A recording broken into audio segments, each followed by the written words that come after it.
Hi guys, आप सबका हमारे YouTube चैनल तस्मीर कैरियर एकेडमी पे स्वागत है। गाइज, आज जो हम आपको डिटेल देने जा रहे हैं वो देने जा रहे हैं ECIL रिक्रूटमेंट 2025 के नोटिफिकेशन के बारे में। ECIL यानी कि electronics corporation of India limited ने टेक्नीशियंस की और ग्रेजुएट इंजीनियर ट्रेनीज की 125 वैकेंसीज के लिए अपना नोटिफिकेशन जारी किया है। अगर आप भी इन वैकेंसीज के लिए अप्लाई करना चाहते हैं तो गाइज ये वीडियो आपके लिए बहुत ज्यादा इंपॉर्टेंट है, क्योंकि इस वीडियो में हमने पूरा डिटेल में बताया कि क्या मिनिमम क्वालिफिकेशन मांगी गई है, क्या आपका सिलेक्शन प्रोसेस रहेगा, लास्ट डेट अप्लाई करने की कब है और ऑनलाइन जाकर के कैसे आपको रजिस्ट्रेशन और फॉर्मेलिटीज पूरी करनी होगी। तो गाइस पूरा वीडियो देखिएगा और साथ ही साथ में हमारे इस यूट्यूब चैनल को सब्सक्राइब कर लें, लाइक करें और ज्यादा से ज्यादा शेयर करें। तो गाइस सबसे पहले बात करते हैं इनकी ऑफिशियल वेबसाइट की। इनकी जो ऑफिशियल वेबसाइट है वो है www.ecil.co.in, जहां पर जाकर के आपको रजिस्ट्रेशन और फॉर्मेलिटीज पूरी करनी होगी। रिक्रूटमेंट अथॉरिटी जो रहेगी आपकी ECIL रहेगी, यानी कि electronics corporation of India limited रहेगी, जो कि अंडर में आती है आपकी department of atomic engineer energy, government of India के अंडर में ये काम करती है। पोस्ट नेम की अगर बात करें तो आपकी टेक्नीशियंस की रहेगी और इसके अलावा जो है ग्रेजुएट इंजीनियर ट्रेनीज की रहेगी, जो कि आपकी परमानेंट यानी कि रेगुलर जॉब्स रहेंगी। टोटल वैकेंसी जो है 125 वैकेंसीज के लिए नोटिफिकेशन जारी किया गया है। जॉब लोकेशन की अगर बात करें तो आपका सिलेक्शन होने के बाद जो है जहां जहां ECIL के ब्रांचेस हैं या यूनिट्स हैं या जहां इनके प्रोजेक्ट चल रहे हैं, कहीं भी ऑल ओवर इंडिया आपका जो है पोस्टिंग दी जा सकती है। अप्लाई मोड की अगर बात करें तो आपका ऑनलाइन रहेगा, ऑफलाइन किसी भी तरह का कोई कम्युनिकेशन या कॉरेस्पॉन्डेंस नहीं किया जाएगा। रजिस्ट्रेशन जो स्टार्ट हो गए हैं 16 मई 2025 से रजिस्ट्रेशन स्टार्ट हो चुके हैं और लास्ट डेट जो है रजिस्ट्रेशन की यानी कि अप्लाई करने की वो है 5 जून 2025। तो 5 जून 2025 से पहले पहले आपको उनकी ऑफिशियल वेबसाइट पर जाकर के अपना रजिस्ट्रेशन और फॉर्मेलिटीज पूरी कर लेनी है। रिटर्न एग्जाम डेट की अगर बात करें तो कोई भी अभी डेट अनाउंस नहीं की गई है, जल्दी ही इनकी रिटर्न एग्जाम डेट भी इनकी ऑफिशियल वेबसाइट पे अपडेट कर दी जाएगी। एडमिट कार्ड की अगर बात करें, जो भी आपकी एग्जाम डेट आएगी उससे एक हफ्ते पहले जो आप अपना एडमिट कार्ड इनकी ऑफिशियल वेबसाइट से डाउनलोड कर सकते हैं। नेक्स्ट बात करते हैं कि आपका एप्लीकेशन फीस क्या रखी गई है। तो एप्लीकेशन फीस जो रहेगी वो आपकी पोस्ट वाइज वरीज करेगी। अगर आप जनरल, OBC या EWS इस कैटेगरी में अगर आप आते हैं और आप टेक्नीशियन की पोस्ट के लिए अप्लाई कर रहे हैं तो आपके लिए 750 रुपए एप्लीकेशन फीस रखी गई है। और अगर आप ग्रेजुएट इंजीनियर ट्रेनी की पोस्ट के लिए अप्लाई कर रहे हैं तो आपके लिए 1000 रुपए एप्लीकेशन फीस रखी गई है। यह है आपका जनरल, OBC और EWS कैटेगरी वालों के लिए। और अगर आप आते हैं SC, ST, फिजिकल हैंडीकैप या आप ऑफिसर्स हैं डिफेंस में यानी कि डिफेंस सर्विसेज में है, आप ऑफिसर्स रैंक में या आप एम्प्लॉय ऑफ ECIL है यानी कि रेगुलर एम्प्लॉय है, तो आप सबके लिए जो है दोनों पोस्ट के लिए जो है एप्लीकेशन फीस जो है वो रखी गई है नील, यानी कि एग्जम्प्टेड रखा गया है। आपको किसी भी तरह की कोई एप्लीकेशन फीस देने की जरूरत नहीं है। नेक्स्ट बात करते हैं कि जो आपका पेमेंट मोड रहेगा, यानी कि एप्लीकेशन फीस का जो पेमेंट मोड रहेगा वो आपका ऑनलाइन रहेगा, यानी कि at the time of registration जो आप at the time of registration आप अपने debit card, credit card, net banking, UPI, IMPS या जो भी पेमेंट गेट पे वहां पर है उसके थ्रू जो है आप अपनी एप्लीकेशन फीस जो है अपनी पोस्ट वाइज जो है कैटेगरी के अकॉर्डिंग जो है अपनी जो है एप्लीकेशन फीस डिपॉजिट कर सकते हैं। नेक्स्ट बात करते हैं कि आपका जो है एलिजिबिलिटी क्राइटेरिया क्या मांगा गया है, यानी कि क्या मिनिमम एजुकेशनल क्वालिफिकेशन मांगी गई है। तो ये भी आपकी पोस्ट वाइज वरीज करेगी। अगर आप अप्लाई कर रहे हैं टेक्नीशियन की पोस्ट के लिए तो आपके लिए जो क्वालिफिकेशन मांगी गई है 10th class passed from recognised board plus या इंस्टीट्यूशन प्लस आपके पास जो ITI इन रिलेवेंट ट्रेड में आपके पास होना चाहिए, यानी कि 10वीं क्लास और प्लस ITI आपका जो है होना चाहिए। और अगर आप अप्लाई कर रहे हैं ग्रेजुएट इंजीनियर ट्रेनी की पोस्ट के लिए तो आपके पास जो है engineering degree in relevant field में यानी कि BTech यानी कि बैचलर ऑफ टेक्नोलॉजी या बैचलर ऑफ इंजीनियरिंग की डिग्री आपके पास जो है रिलेवेंट फील्ड में आपके पास होनी चाहिए। नेक्स्ट बात करते हैं कि एज लिमिट क्या रखी गई है। तो एज लिमिट की अगर बात करें तो मिनिमम 18 साल और मैक्सिमम 27 साल रखी गई है। 18 और 27 के बीच में अगर आपकी एज है तो आप इन वैकेंसीज के लिए अप्लाई कर सकते हैं। Age relaxation as per government rules and regulation, जो रिजर्व कैटेगरीज वाले हैं जैसे आपका SC ST OBC वगैरह, उनको जो एज रिलैक्सेशन दिया जाता है वो प्रॉपर एज रिलैक्सेशन उनको दिया जाएगा। नेक्स्ट बात करते हैं कि आपका सिलेक्शन प्रोसेस क्या रहेगा। तो सिलेक्शन प्रोसेस की अगर हम बात करें तो इसमें आपकी मल्टीपल स्टेजेस रहेंगी जो आपको क्लियर करनी होगी।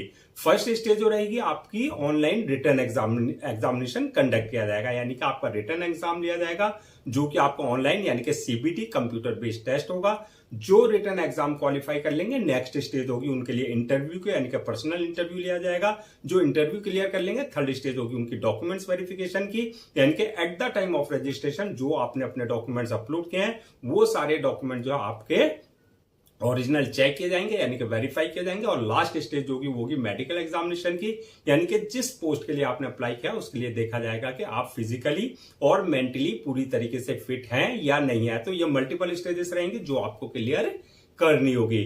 अब बात करते हैं कि जो आपका रिटर्न एग्जाम होगा क्या उसका एग्जाम पैटर्न रहेगा, क्या उसका सिलेबस रहेगा। तो सबसे पहले बात करते हैं हम एग्जाम पैटर्न की। एग्जाम पैटर्न जो रहेगा वो आपका ऑनलाइन रहेगा, यानी कि एग्जाम जो कंडक्ट किया जाएगा आपका CBT यानी कि कंप्यूटर बेस्ड टेस्ट होगा। पेपर को जो पैटर्न होगा ऑब्जेक्टिव टाइप क्वेश्चंस होंगे यानी कि MCQ मल्टीपल चॉइस क्वेश्चंस होंगे। टोटल क्वेश्चन जो रहेंगे आपके 100 क्वेश्चंस रहेंगे जो कि आपके 100 ही मार्क्स के रहेंगे, यानी कि एक क्वेश्चन आपका 1 मार्क का रहेगा। टाइम जो दिया जाएगा पेपर को सॉल्व करने का वो आपको 2 घंटे का टाइम दिया जाएगा, यानी कि 120 मिनट आपको दिए जाएंगे। निगेटिव मार्किंग की अगर बात करें यानी कि रॉन्ग आंसर के लिए जो है निगेटिव मार्किंग का प्रोविजन रखा गया है, यानी कि रॉन्ग आंसर देने पर आपकी निगेटिव मार्किंग की जाएगी, यानी कि आपके मार्क्स डिडक्ट किए जाएंगे।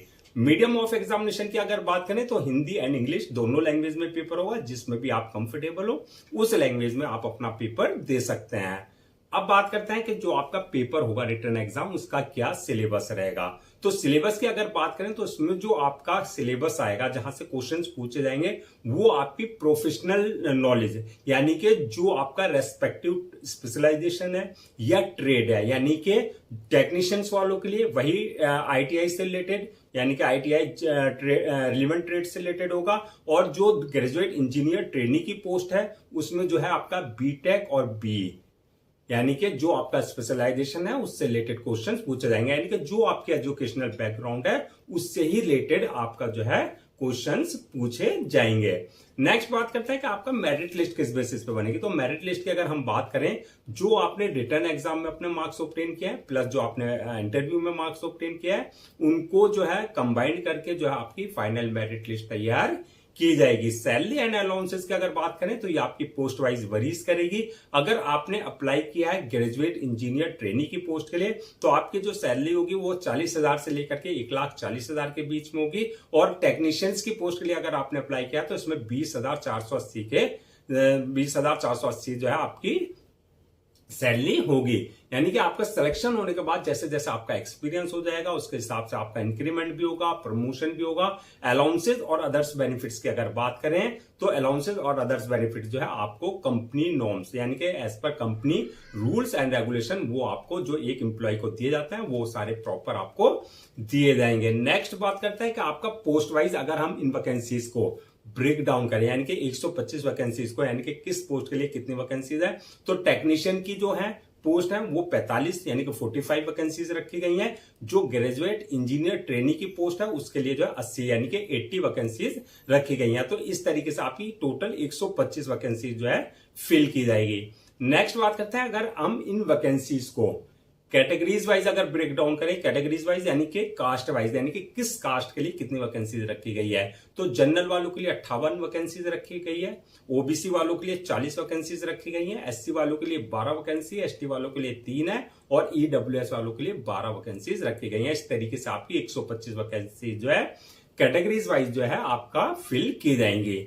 नेक्स्ट बात करते हैं कि आपका जो है अप्लाई करने से पहले क्या क्या आपको जो है डॉक्यूमेंट्स अपने रेडी रखना है। तो डॉक्यूमेंट्स की अगर बात करें तो सबसे पहले जो आपके एकेडमिक सर्टिफिकेट्स हैं यानी कि जैसे आपकी 10th की मार्कशीट, 12th की मार्कशीट, उसके सर्टिफिकेट्स प्लस जो आपका ITI है या आपकी इंजीनियरिंग डिग्री है, चाहे वो आपने सेमेस्टर वाइज के है चाहे वो आपने ईयर वाइज के है, वो सारे डॉक्यूमेंट जो आपको पहले से स्कैन कॉपी करा करके रखना है। इसके अलावा जो है आपका अगर किसी तरह का आपके पास कोई एक्सपीरियंस है तो रिलेवेंट डिपार्टमेंट से यानी कि कंसर्न डिपार्टमेंट या आपका जो अथॉरिटी से आपके पास जो है एक्सपीरियंस सर्टिफिकेट होना चाहिए। इसके अलावा बर्थ सर्टिफिकेट यानी कि 10th की मार्कशीट में अगर आपका डेट ऑफ बर्थ मेंशन नहीं है तो बर्थ सर्टिफिकेट आपके पास कंसर्न अथॉरिटी से होना चाहिए।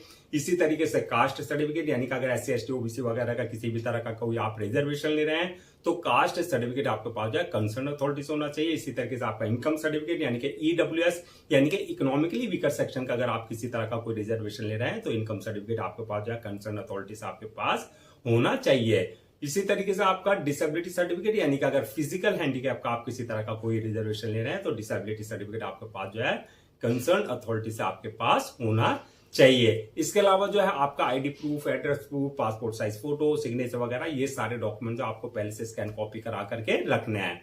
नेक्स्ट बात करते हैं कि अप्लाई करने का क्या प्रोसीजर रहेगा। तो जैसे कि हमने स्टार्टिंग में बताया था पूरा प्रोसेस जो रहेगा ऑनलाइन रहेगा। ऑफलाइन किसी भी तरह का कोई कम्युनिकेशन या कॉरेस्पॉन्डेंस से नहीं किया जाएगा। ऑनलाइन अप्लाई करने के लिए सबसे पहले आपको उनकी ऑफिशियल वेबसाइट www.ecil.co.in वहां पर विजिट करना है। जब आप होम पेज पर जाएंगे वहां जाकर के आप कैरियर वाले सेक्शन पे क्लिक करेंगे। कैरियर वाले सेक्शन के बाद जो है अप्लाई ऑनलाइन का आपको लिंक मिलेगा। यहां पर इस बात का ध्यान रखना है कि अगर आपने इनके पोर्टल पर अपना आपको पहले से रजिस्टर नहीं करा रखा है तो आपको न्यू रजिस्ट्रेशन पे जाकर के अपना personal details, valid email ID और मोबाइल नंबर से अपना आपको रजिस्टर करा लेना है यानी कि यूजर नेम पासवर्ड जनरेट कर लेना है जो कि आपके क्रेडेंशियल होंगे। अगर ऑलरेडी आपने इनके पोर्टल पर अपने आपको पहले से रजिस्टर करा रखा है तो जो आपका यूजर नेम पासवर्ड है यानी कि जो आपके क्रेडेंशियल है उससे आपको लॉगिन करना है। लॉगिन करने के बाद जो आपका एप्लीकेशन फॉर्म आएगा जहां आपकी पर्सनल डिटेल्स मांगी जाएगी जैसे आपका नाम, father name, mother name, date of birth, आपके एकेडमिक क्वालिफिकेशन, आपकी प्रोफेशनल क्वालिफिकेशन, जो डिटेल्स हैं वहां पर आपको बिल्कुल एक्यूरेट फिल करनी होगी। डिटेल्स फिल करने के बाद जो है नेक्स्ट ऑप्शन आएगा अपलोड योर डॉक्यूमेंट्स का यानी कि जो आपके डॉक्यूमेंट्स हैं चाहे वो एकेडमिक सर्टिफिकेट्स हैं चाहे वो प्रोफेशनल डिग्री के सर्टिफिकेट्स हैं वो सारे डॉक्यूमेंट्स जो है आपको अपने अपलोड करने होंगे। डॉक्यूमेंट्स अपलोड करने के बाद जो है साथ में जो है आपका passport size photo, signature, thumb impression वगैरह जो भी है वो सारे आपको उनके प्रेस्क्राइब्ड फॉर्मेट के हिसाब से जो है सारे डॉक्यूमेंट्स जो है अपलोड करने होंगे। डॉक्यूमेंट्स अपलोड करने के बाद जो है नेक्स्ट ऑप्शन आएगा आपके पास जो है पेमेंट का यानी कि जो आपकी एप्लीकेशन फीस है वो आपको अपने debit card, credit card, net banking, UPI, IMPS या जो भी वहां पर पेमेंट गेटवे है उसके थ्रू जो है आपको अपनी एप्लीकेशन फीस अपनी कैटेगरी के अकॉर्डिंग जो है डिपॉजिट करनी है। एप्लीकेशन फीस डिपॉजिट करने के बाद जो है नेक्स्ट ऑप्शन आएगा आपका पास जो है फॉर्म को सबमिशन का यानी कि अपलोड करने का। फॉर्म को सबमिट करने से पहले जो है एक बार आपको रिव्यू वाले ऑप्शन में जाकर के पूरा फॉर्म जो है जो डिटेल्स आपने फिल किया उसे रिव्यू कर ले यानी कि चेक कर ले किसी तरह की कोई मिस्टेक तो आपने नहीं की है।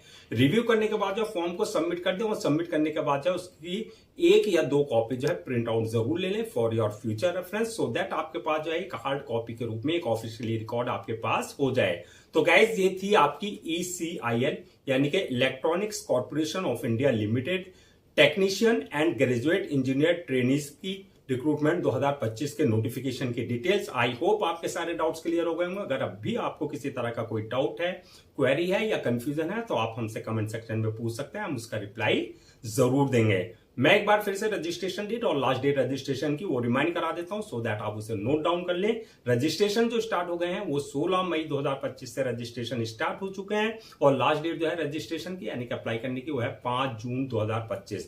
तो 5 जून 2025 से लेकर के आपको जो है 5 जून 2025 तक जो है आपको जो है इनकी ऑफिशियल वेबसाइट पर जाकर के अपना रजिस्ट्रेशन और फॉर्मेलिटीज पूरी कर लेनी है। गाइस हम आपके लिए जितने भी गवर्नमेंट जॉब्स हैं या गवर्नमेंट एग्जाम्स हैं या उससे रिलेटेड जितने भी अपडेट्स होते हैं उस पर वीडियोज लेकर के आते हैं। इसके साथ साथ जो है प्रॉपर कैरियर गाइडेंस पे आपके लिए वीडियोज लेकर के आते हैं। अगर आप भी चाहते हैं कि आपको प्रॉपर कैरियर गाइडेंस मिलती रहे साथ ही साथ में आपको गवर्नमेंट जॉब्स और गवर्नमेंट एग्जाम्स के पूरे अपडेट्स मिलते रहे तो आप लोगों से मेरी रिक्वेस्ट है आप हमारे इस यूट्यूब चैनल को सब्सक्राइब कर लें, लाइक करें और ज्यादा से ज्यादा शेयर करें।